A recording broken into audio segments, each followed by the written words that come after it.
Hello everyone, welcome back to our channel. In today's video, I'll show you how you can fix syncing is paused error in Google Chrome. Let's get started.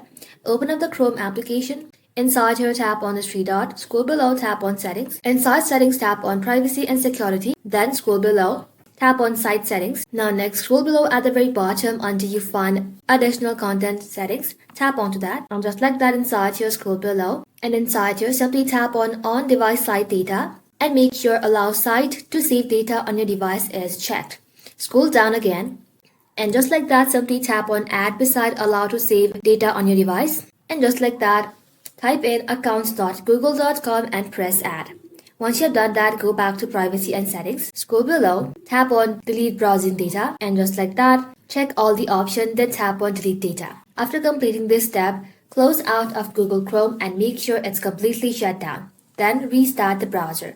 That should resolve the syncing error. To confirm, simply tap on your profile icon, and if it says sync is on, then you're good.